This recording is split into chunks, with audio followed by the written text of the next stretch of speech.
দেন মোহরের টাকা অনেক বেশি, এখন কি করব একটু বুঝাইয়া বলে দেওয়ার মতো সামর্থ্য নেই।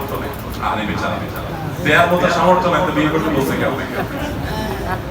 যেহেতু বিয়ে করে ফেলছে আর ফান্দে আটকা পড়ে গেছে, এখন আমি তো বাঁচার কোনো রাস্তা দেখতেছি না। এখন একটা রাস্তা আছে, সেটা হলো বউয়ের কাছ থেকে কিস্তি করে নিতে পারে, যে একটা খাতায় লেখা রাখো আমি গরিব মানুষ, যা পারি মাঝে মধ্যে দেবো, তুমি ওইটা বুঝে পায়া লেখা রাখো, আপনিও লেখা রাখেন। দিদি দিদি বলবেন যে আমি যে মরে যাই মাফ করে দিও, আর যদি বেঁচে থাকি আমি তোমাকে না পরিশোধ করে দেবো, এটা চেষ্টা করি। আর বুদ্ধি আরেকটা আছে, সেটা একটা দরখাস্ত লিখতে পারে, বউয়ের কাছে একটা অ্যাপ্লিকেশন লিখবেন, বরাবর স্নেহময়ী স্ত্রী বিষয় মোহর মওকুফের আবেদন, জনাবা যথাবিহিত সম্মান প্রদর্শন পূর্বক নিবেদন এই যে আমি অদম গরিবের ছেলে বা আমি নিজে গরিব মানুষ, বিয়ের সময় বুঝে উঠতে পারি নাই মুরব্বীদের ফুসলানিতে অনেক বেশি মোহরে রাজি হয়ে গিয়েছিলাম, কিন্তু এখন আমার দেওয়ার সামর্থ্য নাই। আপনি আপন অনুগ্রহে আপনার অধিকার মোহর থেকে কিছুটা কমাইয়া দিয়া আমার প্রতি অনুগ্রহ করিয়া বাধিত করিবেন, বিনীত আপনার গরিব স্বামী। এরকম একটা দরখাস্ত লেখার পর স্ত্রী যদি মায়া করে দয়া করে বলে ঠিক আছে, সাইন দিয়ে বলে যে ঠিক আছে 50% মওকুফ করা হলো, 100% ফুল বিরিজা যদি স্ত্রী মাফ করে দেয়, আল্লাহ বলেছেন ফাকুলুহু হানিআম মারিআ।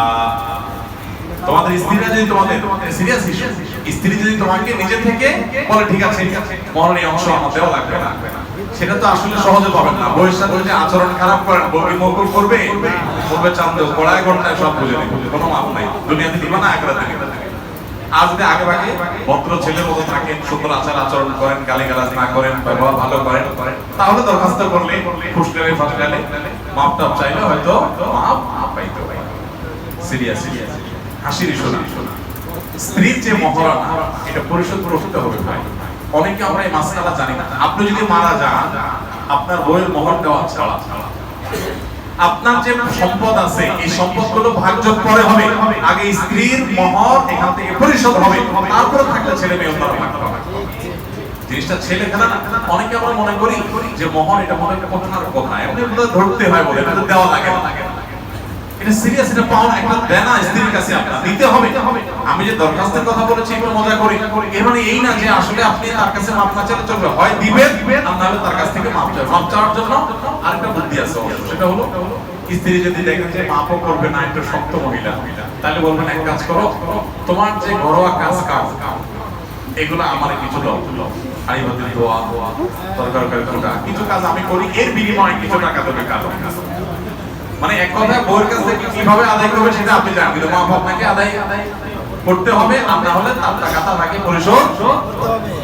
বিয়ের সময় আমরা আমাদের ছেলেবেলা দেখেছি, ছোটবেলায় দেখেছি যে একটা রোমান্টিক পুরুষের মধ্যে বেচারা মুখের মধ্যে, এখন আর এই সমস্ত নাই, একসময় ছিল না।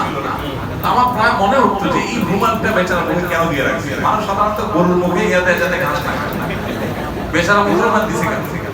তো পরে আমার কাছে মনে হলো যাতে কোনো কথা না বলে, কারণ অনেক বিয়ে আগের সময় ভেঙে যেত, জামাই কথা বললে বলে বেয়াদব ছেলে, বিয়েই ভেঙে যেত। এরকম অনেক বিয়ে দেখেছি আমরা যে বিয়ে ভেঙে গেছে। তো যাই হোক, এই যে ব্যাপারটা ছেলেকে কোনো কথা বলতে দেয় না। আমার বিয়ের সময় যখন মহৎ ধার্য হবে, আমার মামা শ্বশুর ছিলেন, আল্লাহ ওনাকেও দুনিয়া থেকে নিয়ে গেছেন, আমার আব্বাজান ছিলেন, আল্লাহ ওনাকেও নিয়ে গেছেন, তাদের উভয়কে মাগফিরাত নসিব করুন। তো তারা বার্গেনিং করতেছিলেন মহৎ ফিগার নিয়ে, মুরব্বিরা। তো আমি বিনয়ের সাথে ফ্লোর নিয়ে বললাম যে আমি তো মামার আসলে এত পারবো, এর বেশি আমি সামান্য কয়েক টাকা বেতন পাই, তাহলে মহর তো আমি কত জন 35,000 বোধ হয় কত জন ছিল, বললাম যে আমি এর বেশি পাবো। তো তারা আমার মামা শ্বশুর বলতেছিল না এটাকে হয় না, কারণ দেখেন মোহরটা আমার দেওয়া লাগবে, আপনার ইস্যু না, আপনি দেওয়া লাগবে, আপনি জোর করে চাপা দিলে তো হবে না, আমি এর বেশি পারবো না। এখন পরে আলহামদুলিল্লাহ আমার কথা অনুযায়ী হয়েছে। এখন অনেক মুরব্বীরা আছে এখানে ছেলে কথা বলতে হলো বেয়াদব, এখানে শুধু বেয়াদবের ইস্যু নেই, শুধু বাবা আমার দেওয়া লাগবে, আপনি আমাকে বাধাই দিলে তো হবে না। এই জন্য ছেলেরা মোহর ধরার সময় অনেকে ভাবের জন্য মোহর করে, এই তোমার বিয়ের মহর কত? 30 লাখ 5 টাকা, 10 লাখ 1 টাকা, এর পেটে পাড়া দিলে 10 টাকা বাইর হবে। মহর কত? 10 লাখ 5 টাকা। এটা দুর্ভাগ্যজনক। মহর এটা ফ্যাশনের বিষয় না। অনেকে মনে করে মহর এটা, অনেক মেয়ের বাবারা এই ভুলটা করে মনে করে যে মহরটা হলো সিকিউরিটি মানি। এটা ভুল। মহর কোনো সিকিউরিটি মানি না। মনে করে যে তালাক দিতে পারবে না, বেশি মহর হলে মহর দেওয়ার ভয়ে তালাক দিতে পারবে। খুবই দুর্ভাগ্যজনক একটা ব্যাপার। আপনি বিয়ে দেওয়ার আগে তাকে চিন্তা করতেছেন, নেগেটিভ চিন্তা করতেছেন। মনে রাখবেন, যে বিয়ে ভাঙবে ওটা 10 কোটি টাকা মহর হলেও ভাঙবে, আর যেটা ভাঙবে না ওটা অল্প থাকলেও ভাঙবে না। এখানে অনেক মুরব্বীরা আছেন, তাদের মহর অনেক কম ছিল। বাবা যে আপনার মহর কত ছিল? কত দিয়েছেন সেটা বলুন। দিয়েছেন না দেন নাই? কত?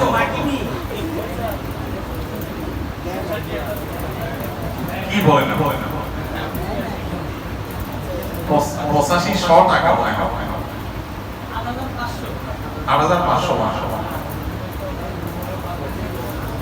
না মনে হয় আমি এত টাকা আমাদের বিয়ের সময় তো 35 ছিল।